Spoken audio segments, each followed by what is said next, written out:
Fire away. Back-to-back wins, first time since the first 3 games of the season. How nice is it to have that game-to-game consistency, at least on with the finals? Well, I thought tonight was a struggle, but I was more pleased with our competitiveness in the second half. I was more pleased with our team play in the second half than I was in the first half. There was a better collective, competitive spirit about them in the second half than there was in the first half.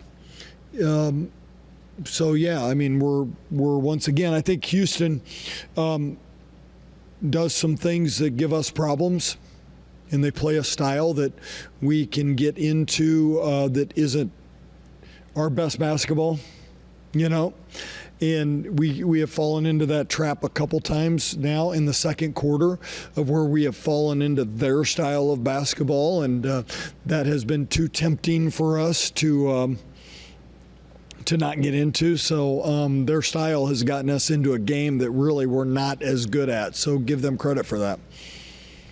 And then is playing a team 2 weeks after you've already played them, is that more of a benefit or is it more of a hindrance? Well, I think the one thing about playing somebody so close is that there's rarely, the saying of it's not who you play, but when you play them sometimes.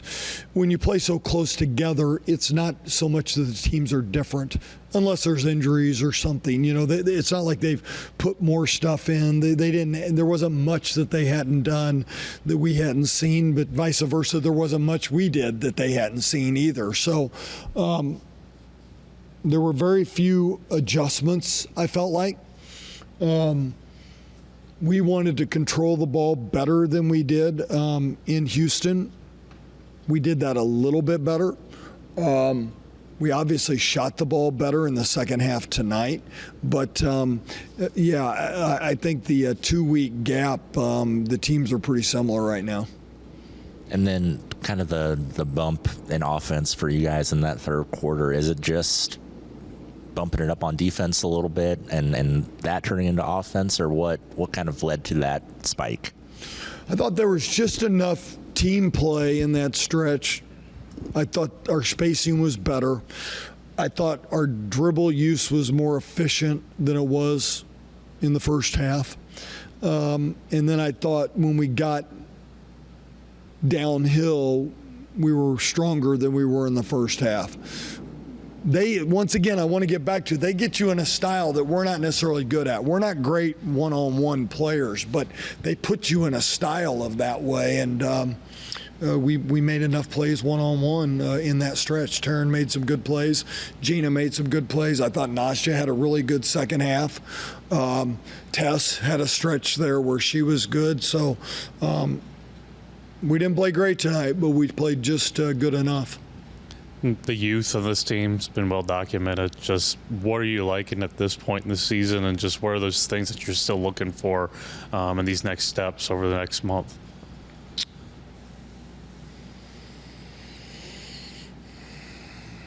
I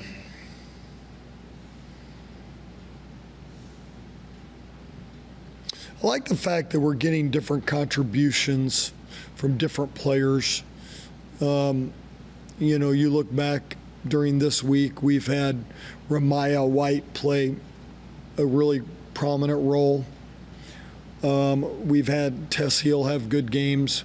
We had Taryn step up and have a good second half. She did not play well against Houston the first time. Gina Garcia has had back-to-back good games coming off of the week off. So I feel like she's refreshed. So I think that we're seeing a better balance than we saw maybe before Christmas. What I don't like is that our immaturity at times is getting in the way of our growth. And what I mean by that is we've got players that are not playing well and their body language is not good. Their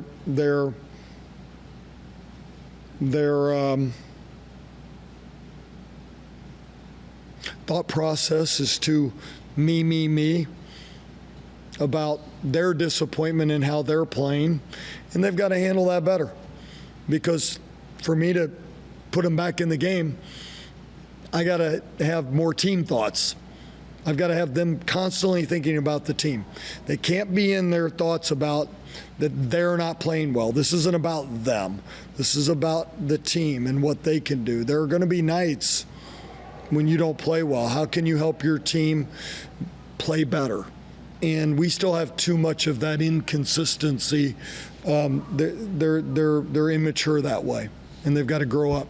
I was just about to ask about the consistency, just finding that when you're coming off an emotional win over a ranked team, and wasn't 100% pleased with the way you played tonight, but just finding that consistency, what's that going to take, and for these girls to figure that out?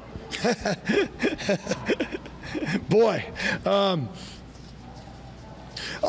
I think I just mentioned it. If you can get out of the disappointment of you not playing well, it allows you to grow through that because you can get through it. And that's what players, mature players. And I don't even want to say, you don't have to be a junior to do that. You don't have to be a sophomore to do that. You can hit the reset button at halftime, and you can come out and have a bad first half and have a better second half. But you have to control your thoughts. You have to, and if you can get your thoughts into the team, you've got a better chance to do that. And so you see it a lot with younger players. Hopefully we can make some strides here in the next couple months.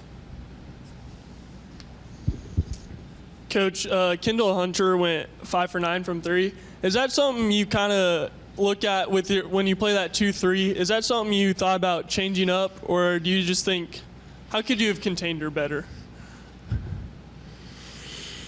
Yeah, one of the rules in our 2-3, and Kendall was one of them that we had targeted, that if she hit one, we needed to treat her differently.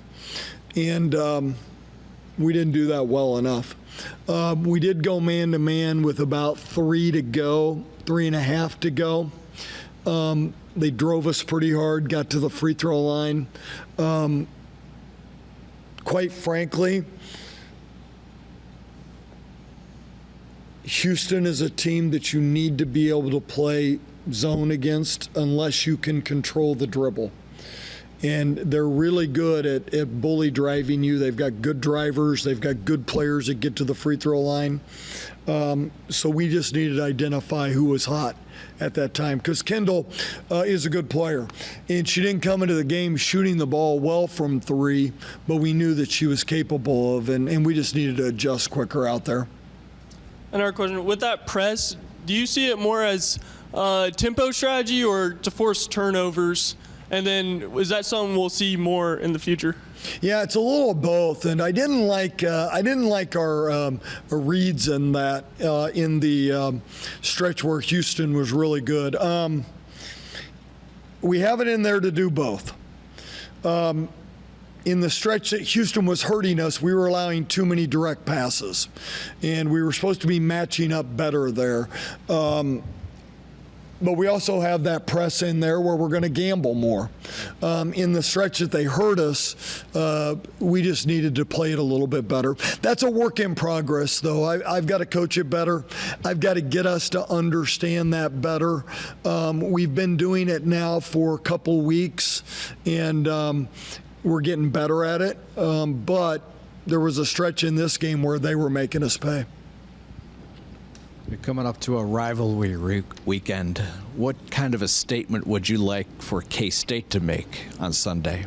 Well, I just told them it's one of the most fun rivalries I've ever been a part of. When I came to K-State 12 years ago, it was I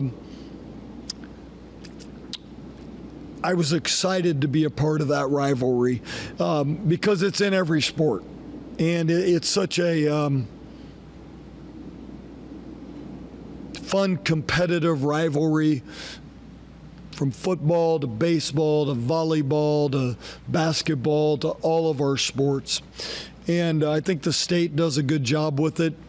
I think the fans enjoy it. So I just told the players that, hey, we need to enjoy being a part of this. And there'll be a lot of purple over there in Lawrence, as there always is. Should be a really great matchup. Let's embrace it. Let's get some rest tomorrow and see what the weather does for the weekend. That's maybe the bigger, hopefully it'll hold off. We got some good preparation ahead of us, but it'll be a fun matchup for sure. Thank you, everybody. Thanks, guys.